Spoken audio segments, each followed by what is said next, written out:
about to leave, already packing, come with me. Hey you guys, welcome back to the landscape photography series. Steve-O here, and we got a tripod set up, and I just want to make a quick video real fast.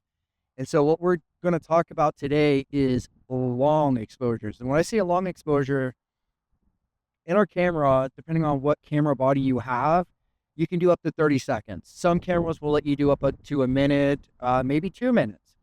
And today, specifically, I have a 13-stop filter on, right? And that's going to allow me to really push my shutter speed. And so one of the apps that I like to utilize when I'm getting ready for these type of shoots is a neutral ND filter app. So what it allows me to do is I can go in, put my filter information in, and once it's in, I can then program my shutter remote. So right now we have a 13 stop at f11, and I'm looking at about a 4-minute exposure. Right now we're 2 minutes and 53 seconds into that exposure time. And so right now I'm getting a long streak of the clouds because that's what I'm wanting to do. I'm wanting to push my photos to get that streak. So here's what I'm looking at. We have this beautiful clouds right here. And so we're trying to get them streaking. So let's see what it looks like. Oh yeah, that's awesome. Here's some that I took earlier.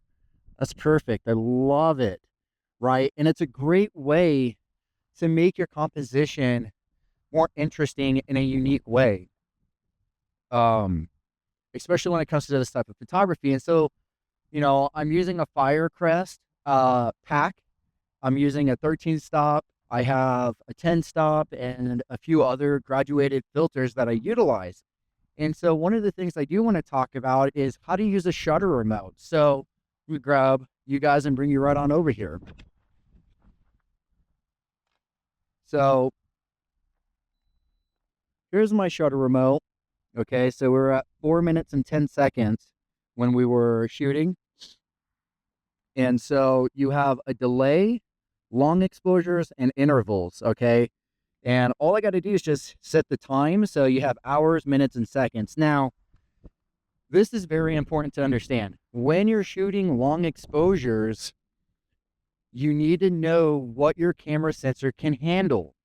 Okay, so what I mean by that is you can burn up your sensor. If you burn up your sensor, well, guess what? You just destroyed your camera.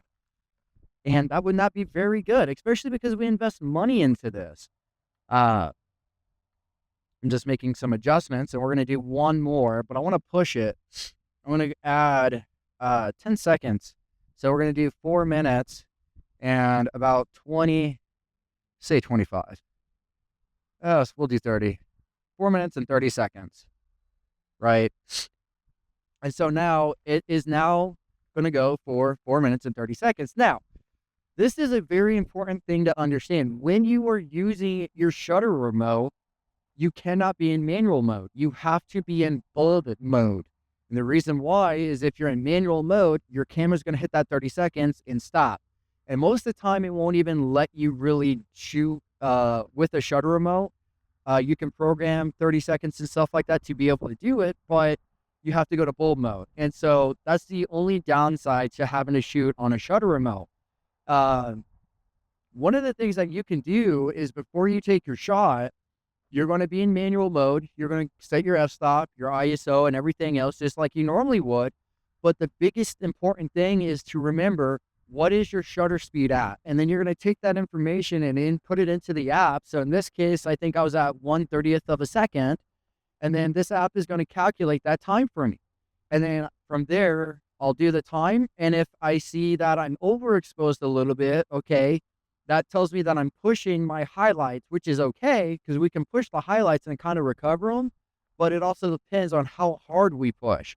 Okay, now if I shoot 4 minutes and the entire screen is lighting up because I have highlight exposure on, then, you know, then we're doing too much time. So finding that sweet spot is really good. Most of the time, this app does a really good job. I'll link it in the description. Again, I'm not getting paid to talk about this or utilize it. So hopefully you like that. I'll post a photo here at the end. Hit that like button, subscribe. And, you know, in my previous videos, we've been talking about portfolios. And that's what I'm doing right now. I'm out scouting locations. I'm out photographing so I can come up with ideas, because this is a year-long project that I'm working on, okay? And at the end of the year, come 2027, I'm actually going to put together an actual physical portfolio. And we're going to talk about the process when it comes to that. And so we'll sit down, we'll look at portfolio books, we'll look at different type of papers, different ways to put it together, and so forth. So again, hopefully you like this video. Hit that like button. Please subscribe. It helps me out a lot. And I'll see you in my next video. Really asking, we'll get away to a place where we don't know.